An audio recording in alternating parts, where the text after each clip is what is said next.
So Lindsey's actually born and raised here in Melbourne, Florida. I actually met Lindsey a long time ago, CrossFit. Oh, yeah, that's where it right. started. So she was a CrossFit coach, got her MBA at FIT. You did trading for a little bit, right? Yeah, it wasn't for very long, but Okay. a couple years. So she did the finance thing and then met Corin Danager. Corin Danager. So she got Lindsey into real estate. So Lindsey started off on the retail side of real estate and then went to Central Florida Investment Group.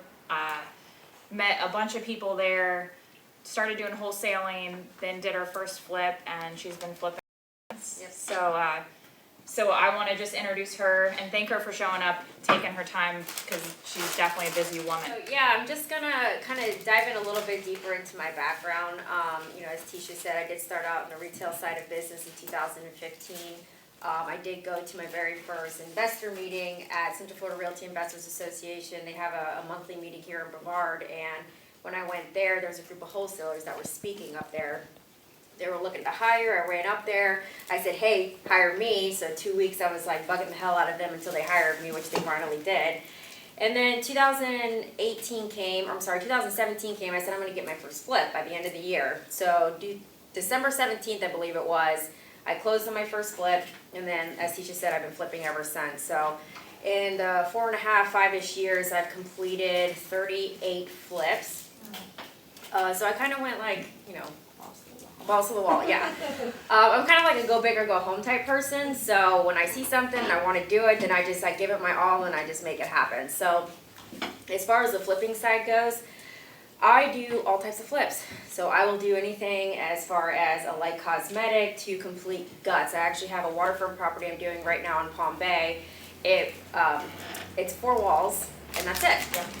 Okay, we took off the trusses. We are actually, creating a new whole truss system. So I will do any type of renovation. I have not done ground up yet. I was going to, but then some circumstances changed where I ended up selling my lot, but I had all the plans ready to go.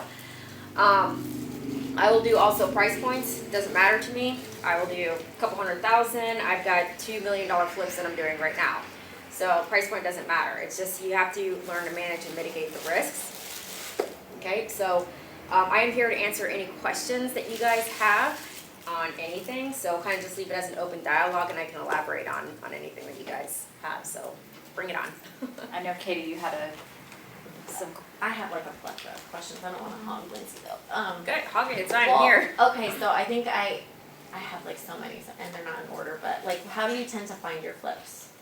So I will say now I have, listen, on the retail side of business, it's relationships, right? It's the same thing with the investment side of business. Right. And I have spent the last 5 years diving deep into any relationship that I possibly can. So the most of my deals actually come from referrals. Okay. I work with a lot of realtors too. Mm-hmm. Okay, I am not one that cares about commission. Yes, I'm licensed, but hey, if you're a realtor, you have a deal, bring me the deal, take both sides of the commission, negotiate the commission, I don't care. Right. Whatever you want. I will give one example of what I did, again, to try and build the relationships. It was a realtor here locally, and, it was an off-market property. He's like, okay, I need this at $445 is what she's selling it for, but I need a 3% commission. And I'm like, I need to be all in at $445. Okay, if you can go back and negotiate to the seller $400,000, guess what? Instead of $13,000, you're gonna make $40,000. I don't care. I need to be in at this number. You make what you want to make. So he actually went back, renegotiated the deal to, I think it was like $420,000 or $425,000. So instead of him making a $12,000, $13,000 commission, he essentially made $20,000, $25,000. Nice. Right? Doesn't matter to me. Is he gonna bring me more deals? Mm-hmm. Absolutely. Yeah. So the thing like with wholesalers and people, they just get caught up in how much the other person's going to make. It doesn't matter. If my numbers work, I want you to get paid. Everybody needs to make money at the end of the day. This is where I need to be. You go back, renegotiate, or whatever you need, but this is where I need to be. If you can make it happen, great. If you can't, then we just move on to the next. So that's today how I do a lot of my deals. I'm very active on social media. Some of you know. I try to stay relevant and top of mind to people, right? So when people see the deals that I'm doing, the trashy houses and this, that, and the other, I'm not afraid of it. Yeah. Mold doesn't scare me. Termites don't scare me because all of it can get fixed. All of it can get mitigated. I don't care if the septic tank is bad, the drain field's bad. It doesn't matter to me because I can fix anything. It just the numbers have to make sense. But did that come over time? Like, did Yes. you start off like?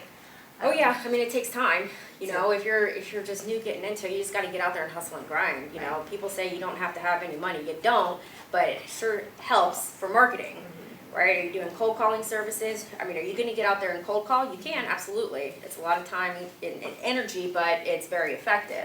Same thing with direct mailers, or you can go door knocking, put out signs, you know, some of the things don't work as well as they used to, but it's a numbers game, the more you do, the more opportunity you get. Yeah. Do you use a certain program for your numbers? I do. So I have this it's called Flipper Force, and it essentially runs my entire deal analysis from start to finish. And it keeps track of project managing, has a Gantt chart. If you guys aren't familiar with the Gantt chart, it's basically what a lot of builders use to track the progression of the renovation or the build. But it also has, you know, your budgets you can set, your estimating repair costs, your expenses that you can set, and it has probably about 5 or 6 different reports that you can run throughout the project. Are you staying on budget? What is your expense? How much am I spending on labor? How much am I spending on materials? How much am I spending on the kitchen? This, that, and the other. It's very user friendly. It does take time to set up on how you know, want to use it though. But yeah, it's I have spent years trying to figure out the perfect program, and I have found it. It's like 98% there. So how much wiggle room do you give depending on the project? 'Cause I know it varies. So like, say your deal in Palm Bay, that's on the river. Is there a certain like gap of what you can, when you list it and everything is done, to sold? Is there a certain number that looks like where you can take a loss? Like a profit margin, or are you Yeah. talking about like a contingency as far as? Like a profit and loss. So like if you're like, So- hey, I'm going through all the numbers, this is gonna work, but I need to almost keep a little bit of here for. So, I mean, listen, a lot of newer investors, the 70% formula, you guys familiar with that? You know, MAO and all of that. I don't use it. I think that that's more of a newbie thing. I think it's a great tool to use if you are new because it keeps you protected. Right. But typically the way that I look at any deal is how much time is this gonna take me? How much money am I gonna be out? And what profit do I need based off of that? Okay? Obviously we've seen somewhat of a shift in the market lately. And I think what a lot of investors don't pay attention to is what the active listings are. And you have to pay attention with your competition. So when you throw in, you know, 6 months ago when you originally looked at this deal, those comps aren't gonna be that relevant anymore. You can pay attention. Any deal that I have a search set up and I pay attention every single morning. I get emails on this area for this particular property. You know what I mean? So I'm constantly paying attention to what's active, what's sold, what's going under contract, constantly. I don't have a specific profit margin. The only thing that I can say is like the more time and money that I have out, that needs to be bigger. I like to typically be about 50% cash on cash return. Okay? That's like the low point. Unless it's a property where I'm like, okay, maybe I can put out 50, make, you know, 20, but it's only gonna be 8 weeks. Something like that, right? But the bigger the project is, if I'm doing a full gut and I'm spending $150,000 on this renovation, then, you know, I need to have at least a 100K return on that. You know what I mean? So it just basically, it depends, it's a project by project basis, but the more time, the more money out, the bigger the margins have to be for me. How big is your team when you go in to assess the property? All you. Just one. Wow. I mean, it takes time. You know, I can literally walk into any house and say, based on my cost, this is another thing that everybody has to understand too, in my opinion, is that everybody's cost is going to be different. The way that you renovate a house may be different the way than I renovate a house, okay? I typically go a little bit above par because I'm protecting a brand and a reputation for myself, right? So I'm okay spending a little bit extra to have that name because when I work with other realtors, I want them to know that they're getting a good product, I'm gonna take care of it, the finishes are a little bit above par. And what I'll also say to that too is that we're competing with new construction right now. And that's putting a damper on some things for us in the flipping world. I'll tell you that right now, I'm going through it. So I have to figure out how am I gonna stand out to other people. So it does, it comes with time and experience. I can walk into any house based on my cost within 3 minutes, say, I'm gonna be 80K, I'm gonna be 120, I'm gonna be 175, I'm gonna be 50. Very rarely am I getting under $50,000 for any renovation that I'm doing though, so. And that's with condos and townhouses? HOAs, condo associations. Yes, I'm actually doing a townhouse in Satellite Beach right now, and I'm okay doing them. Obviously, if all assessments are paid, there's nothing coming up, there's no lawsuits or anything like that. Condos, unless the numbers are stupid good, I'm probably gonna stay away just because of what's going on, because we're also seeing an uptick in days on market for townhouses and condos, especially condos. So I'm okay doing some townhouses if it makes sense. Like, I don't really care to do a townhouse in Palm Bay, I'll do a townhouse beachside. Yeah. Yeah. Does that make sense? A little bit more desirable. So, that's my thought on that. Now, do you use same vendors? Have you all had the same vendors, or do you rarely? Very rarely do I use new people unless I absolutely have to. Okay, I have spent a lot of time and energy working with my contractors. And I think another mistake that I see people do is they want to beat people down, price, not realizing that they're not going to come back. Yeah. When you need something, are they going to put you a priority? Probably not. For me, I need something done, my guys will get it done in 2 days. Nice. Right? I have a situation right now where I'm like, I'm working with a couple of partners, which you always have to be careful with when you're working with JV people, right? And like, oh, we gotta find somebody to do this, but cheap, and I'm just like, oh my god, I'm done. So I put my foot down. I'm like, my guys are going out there the next day. It's this amount, and it's gonna get done. It's gonna get done. It's not gonna be the cheapest, but it's gonna get done. You know, how much time are you gonna spend waiting and trying to manage a contractor that is like cheaper, but it's taking you more time, which is also costing you more money because of holding costs. You know what I mean? So you like to treat people right, treat people good, and they'll come back, they'll work with you. So that's my philosophy on that. Anybody else? How many different contractors do you work with? As far as like a general contractor? I have a GC if I need him, but I essentially operate as a GC. If I'm dealing with permits, like I'm handling all the permit paperwork, I'm dealing with the inspectors, I'm drawing the plans, I'm literally doing everything, and I'm like, hey, will you sign off on this? We have a really good relationship, so he trusts me and all of my people. So I have one main crew that I use that does the majority of the work. It's like demo, paint, drywall, framing, flooring, bathroom tile, and things like that. But I use I use the same kitchen guy, I use the same countertop guy, same HVAC guy, same electrician, same roofers. Yeah. Plumbing. Yep. So it's just, I have those specific people.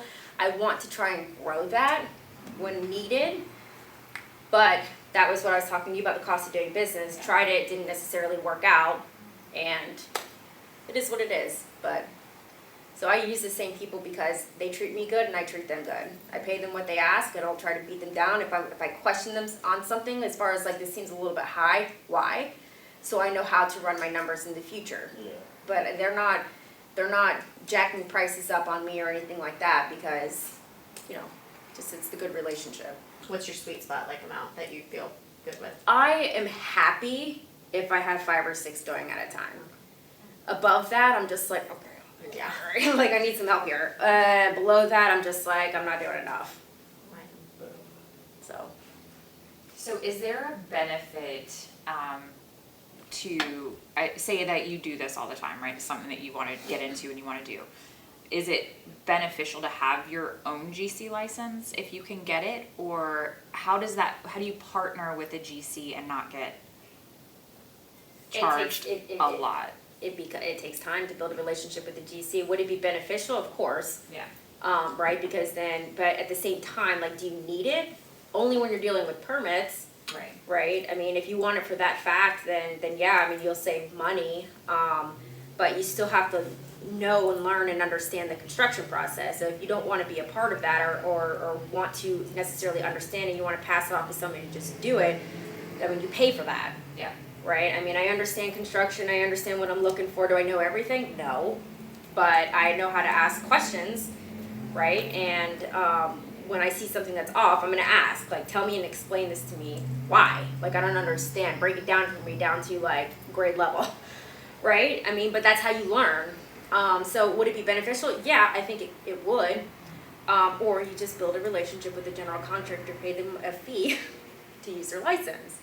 I mean, you can do that. There's a lot of people out there that will do it, but it just depends. I mean, they have to trust you because it's their license on the line. Yeah.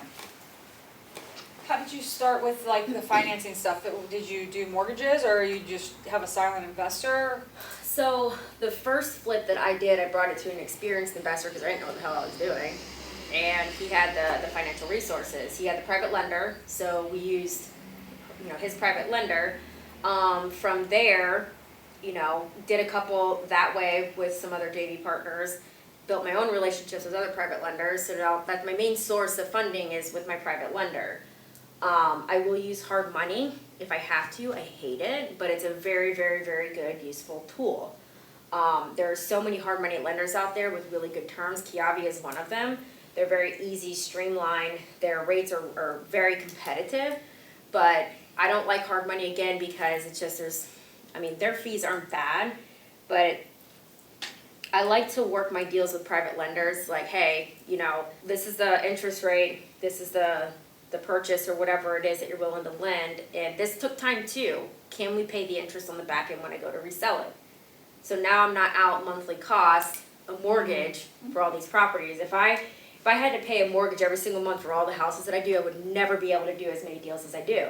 But it took time. I had to build that relationship, do a couple deals with this private lender first to say, hey, would you be willing to take this money on the back end? So that's kind of how I did it. But hard money is the easiest way. Is the easiest way. You still need capital, and if you don't have the capital, find somebody with money to partner with. Yeah. I mean, that's what I've done too. I've like some of my $1 million properties. I think the last one I just purchased is $900,000. Seller finance $500K. I brought in other investors to fund the rest and part of the renovation, and just splitting with that. What's your estimated time on from when you acquire to when you go back on the market? Depends on the size of the project. Okay. This one that I'm doing, it's another riverfront and 1925 house, and my only priority on this was to just make sure that the major components were done. I'm doing light cosmetic. I'm not redoing the kitchen. I'm not redoing the bathrooms. But I did do a repipe, I did do a rewire. The roof is good. I did a brand new dock, so I made sure everything is good. It's livable, it's move-in ready. It leaves room for somebody to come in and move in right away, and then if they want to go ahead and do some other renovations down the line. So, and I'm planning on selling it for cheap. One of the cheapest houses priced per square foot in that area. Right. Just to get it sold. Get it right. off So I'm of it leaving quick. I'm leaving room Yeah. for somebody to come in with equity and to do the renovation to make it what they want. So it really just depends. Other deals, they'll take 6 months if I'm doing a complete gut and have permits, because permits always take a little bit longer, right? Because then you have to stop, wait for the inspection, pass the inspection. If you don't pass the inspection, you have to come back, fix it, pass the inspection. You know what I mean? So it just really depends on the project and the size. Is there anywhere in the area that's harder to get permitting on a good timeline? The city of Melbourne, I have heard, I've experienced, but they can be a little bit more on the difficult side. 'Cause I know Melbourne Beach is you have to wait forever. I haven't dealt with Melbourne Beach Okay. directly. The main municipality that I end up having to deal with is Brevard County, and they're pretty easy actually. City Palm Bay can be good, they can be iffy. So I mean, I've never really had to deal with the town of Atlantic or Indian Harbor Beach directly. So. What are you doing with your compound? I just asked her. Did you? I'm sorry. Oh, that was like I'm so sorry. I had No, to no, ask no, no. 'cause I saw So, the video and I'm like, I oh my know, gosh, I know. Well, can you explain what the compound Okay, is for so the everybody? compound is this, it's this property that I have with 2 other partners in North Merritt Island. And essentially it's a house. It has 2 mobile homes, a detached building, a Quonset hut, and a pool house. And what our intentions were for the property was it's literally 5-10 minutes from NASA in that area, NASA, Blue Origin, all of that, SpaceX. And what our intentions was to rent it out to interns. Nothing just went the way that it planned. Okay, the house, it needed a lot of work, which is fine. We actually renovated the main house, well, not renovated, but we fixed it up just enough to make it rent ready. And we are in the process of now doing some minor things and just, we're gonna list it as is and just try and sell it. Yeah, so it just, I think all of us are tired over it and we just wanna see if we can unload it. So we'll see. Nobody has any buyers for this one. It's a very good income producing property, but it does need a little bit of work still. Yeah. So you couldn't find the renters for it, or?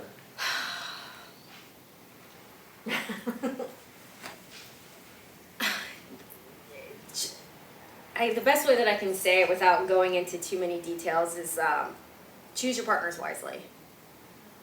Sometimes it just doesn't always work out the way that you anticipate, and sometimes you end up butting heads, and I think all of us are just tired, if that makes sense. So we're just trying to see what we can do to offload it, you know, maybe recoup the money that we have in it, and then move on. So, Well said. Have you taken a lot of losses? I have taken, yes, a couple big hits. Yeah. Part of the game, I guess. It is. I mean, and I was telling Tisha too, I'm like, you know what, at the end of the day, if you're in this game long enough, you're gonna have them. They're not always gonna be wins, right? They're not always gonna be wins. Now, what I will say is a big part of the industry is mitigating your risk and understanding your risk tolerance. My risk tolerance, extremely high, right? So I'm willing to take some big gambles that apparently don't always pay off. Right? You know, and you know, one of the deals that I'm getting ready to close on at the end of the month, I mean, I shouldn't have done it. I knew that going into it. But I'm like, I'm willing to give it a shot. Why not? Let me keep my guys busy, and you know what I mean? It's another one in the books or whatever. Yeah, not working out. But, you know, I think that in incurring some of these losses, there's a lot of learning lessons with it. And there's one thing, if anybody is in the game long enough and they said they've never lost, I'd almost be like, I don't know. I mean, you know what I mean? Like, I'm not saying that it's inevitable, but your chances increase, right? And I'm okay talking about the losses. I have no shame in it. It's a learning experience. I know what I did wrong, okay? And I'm okay talking about it because if I can help other people not make the mistake that I did, then why not? So the answer is yes, and it hurts and it stings, and let me tell you. You just gotta get up every morning and just keep pushing forward because there is no choice. Like, I'm in this for the long game. Yeah. And take it and move on. That's it. Well, not that I want you to feel any sting, but I'd love to hear about the one that you were just talking about. The one that Okay. you just took on. Like, what did you learn? What happened? I knew going into the deal that there's a good possibility that I break even. Yeah. Why would I even do that deal? Why? Right? I Because had. you needed number 4 and 5 to be going. because I you needed just more. didn't- I needed more deals, and I will say that a part of it, which is not always the smartest thing to do, is somebody that brought me the deal that I still wanted to keep the relationship and still, you know what I mean. So there was that factor too, but I put that ahead of my business. Okay, at the end of the day, your business has to come first. You're in this to make money, right? You're in it to do the right thing, but you're in this to make money. Okay. And if you don't follow that and you let some other factors come into play, are you willing to incur the risk? And I was, but I shouldn't have, and now I'm paying for it. And what I'll say is a house in Lockmar, and one of the biggest things, new construction, same thing. I had another house in North Merritt Island, is the same thing, new construction, and I didn't do the windows on either one of these houses. Had I done the windows, would have been a different story most likely. But everything else is done, top to bottom. Everything else is done. Brand new roof, full cosmetic interior update, and the windows. And I will say that one in Walker, it actually appraised low. Sent to Tidewater. My low end, being conservative, on my CMA came in at 416. Still came in at 400. So that Lockmore area is very weird right now. It is. Very weird. I sold my house in Lockmar last year for $465,000. Completely renovated. It was a 3-2, same square footage. This one didn't appraise at $405,000. Yeah. And it's a 4-bedroom, 2-bath, same square footage. It is. So do you have any deals that are not hitting the market yet that you want to share with us that we can jump on? As realtors maybe. Yeah, I have my Rockledge Drive house. Again, it's a 1925 house, but all like brand new electric, completely rewired. There's no knob and tube, which is the original cloth wire. Fully repiped. It's a metal roof. I think it was done like 2008-ish, maybe 2003 or something, but it's metal. I mean, no issues there. Still got 20 years left. Pool, 0.86 acres. Probably going to be listing at just under 1.4 million. So decently priced there. And then my townhouse, it's in Satellite Beach. It is a 3-2, just around 2,000 square foot. And everything's brand new in that. They just did the roof on the HOA there. I believe they're impact windows. I do need to double check that, but I'm almost sure that they're impact windows that are already existing there. Probably listing that one for around $490-ish. Nice. So, Anybody else? Are you only flipping, or do you do any wholesale or rentals, Airbnbs, anything like that? just flipping. Just flipping. No, I want to get into some other things, but the flipping is just so easy for me today. So it's like I'm just going to continue to do that, and then I don't really care to personally just to do like single family rentals. I want to get into something bigger. Assisted living is I've been talking to you for that for years. Yeah. And something of that sort. I don't know yet. Right now I'm just focusing on flipping. I am looking to buy construction companies though. So businesses there, electrical, plumbing, pest, HVAC, anything of that sort. So I will say that is something that I'm looking to get into. Anything in the construction space to buy. I do have one last question on, for like upgrades, is there something that you feel that just doesn't yield a return? Like as much of a return as you thought? Like for me, I did one and it was like I did new trim, new doors throughout, and I just don't feel like maybe that money was well spent. It depends on the project. Okay. It's hard for me to say. I mean, I overspend probably on the kitchen and bathrooms. Okay. I want that to really shine on any property that I'm doing, and actually fixtures. So light fixtures and faucets. I'm not doing anything builder grade. I do something completely different. I'm actually getting ready to do a white and gold faucet. Yes. I'm like, I don't know how it's gonna go. So I'm always just trying to do against the grain normal things. I have a very modern taste, and it's funny because I've always had a very modern taste, and the modern style has become more prevalent over here in the last, I would say, 3 years, a lot more. But I've always had like the California, Miami, Manhattan style. I've done floating vanities since 2018. Love those. Right, and I've seen them like pop up all over. I'm like, you know what I mean? So it's tough to say. Yeah. It's really tough to say. If I don't always replace the doors, if they're in bad enough shape, I will. But I don't know what is going on with the window thing, because you're not the first flipper that I've talked to within the last year or so that have gotten hit for not changing the windows out. it's insurance. Mm-hmm. It comes down to insurance. Yeah. If you have old windows but shutters, you have a little wiggle room there. But if you have old windows, no shutters, I mean, it's just insurance. We all know like insurance is just terrible right now, especially in Florida. So I'm just like now moving forward, if I'm doing anything, windows. I can do windows. I'd rather just do windows and be done with it and just put impact in. Are they still taking a while to get? No. No. No. They, I mean, 2021, they're taking. Yeah. Like I had to six wait like a 6 little. months. I haven't looked into them. I wanna say Yeah. my client in Satellite Beach, it was like 12, it was almost a year Yeah. before he got his put in, so. Yeah, so I mean, here's something that's interesting too. So like, during the pandemic and all of that, you had materials that were skyrocketing, taking forever, right? So materials have since calmed down, but labor's gone up. Labor on a lot of things have gone up recently. So, yeah, I remember I was like, why is the floor costing me so much right now? You're like $265 a square foot to install. I remember I could do this for $1.50, right? And one of my guys just explained it to me, and then I had another conversation with my electrician. I'm like, what's going on here? Like, labor costs. Are you seeing that too? Mm-hmm.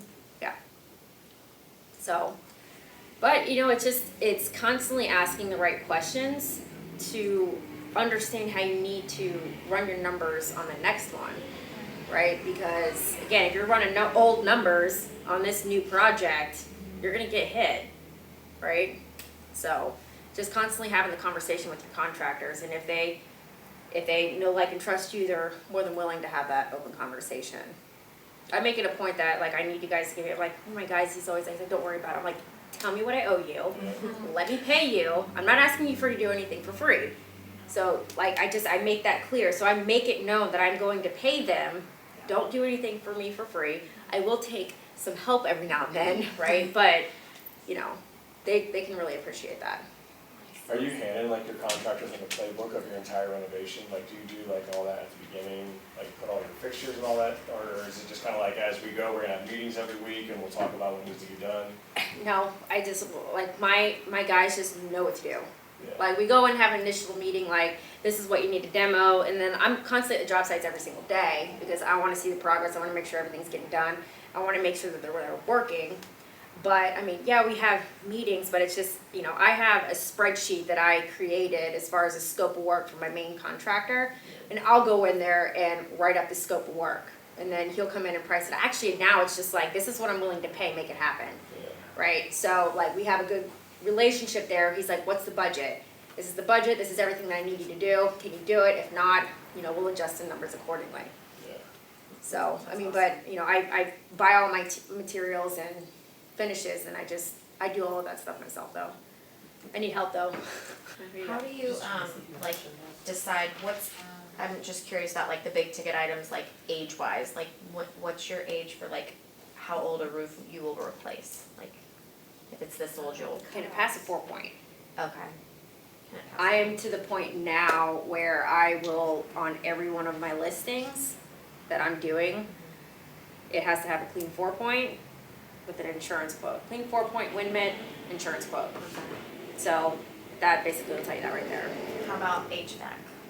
How old of an HVAC? As long as it's running, I'm not Okay. replacing it most of the Okay. time, unless it's a full gut. Okay. If it's a full gut, then I'll just be like, all right, let's just go ahead and do it. Don't have to do the ducts. Ducts are like becoming an issue for me now too. Are they Are you seeing that too? Twice now I've had to do it. Just this, with my last 2 flips, I like had to do ducts. replacing them or cleaning them out?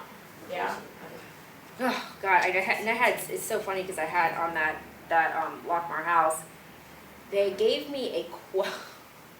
They gave me a quote to replace 5 ducts, make a couple minor repairs, and clean them for like $10,000, $500. I'm like, you guys are out of your f***ing minds.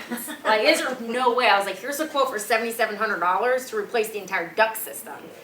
So it's good to know what you're like that, but yeah, I don't know. I'm not replacing the ducts unless they're absolutely terrible. But what I am saying now is based on, if I don't plan to do a full renovation, I will have one of my inspectors go in there, crawl up in the attic, you know, do like a quick inspection on the property for things I don't see. Because I don't go into these houses and crawl up in the attic and say, are the trusses cut for storage space? Well, Like, I've had that happen before, you know, and so I'm just trying to be a lot smarter now.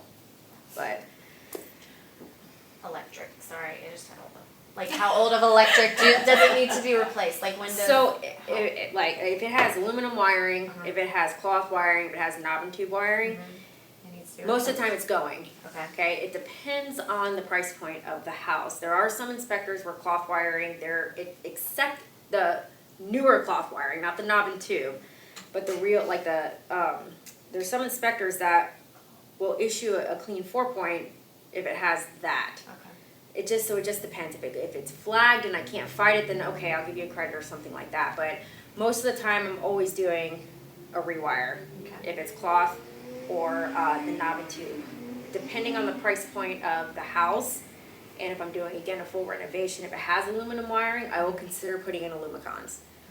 So it just depends. And cast iron plumbing you always Always. replace? Always, Okay. And, Doesn't matter what the price point is. right, Yeah. that's a definite.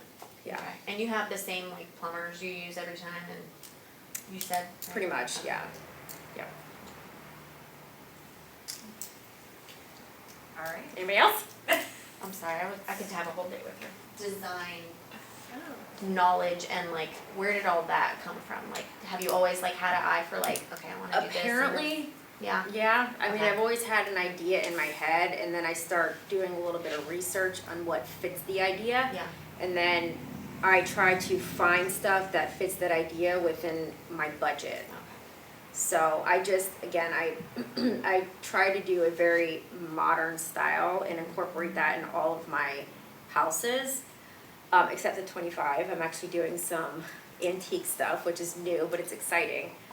So I'm kind of changing that up, but yeah, it's just come through time and experience and just But really have the idea in my head. would you say like early on when you're starting to really kind of stick to like similar things and not change things out so much so that way you're kind of, you know what is going in, or it's like your style, like everybody knows, like I know when I walk into your flips, I know they're yours.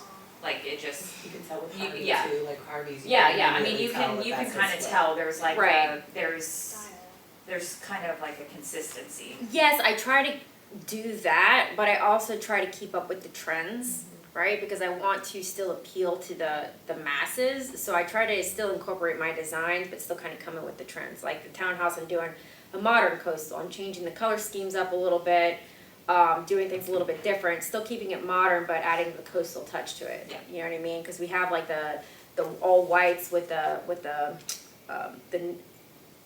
like the brown, like the neutral, the light tan floor. I'm having a brain fart on terminology here, but so just keeping up with those trends too.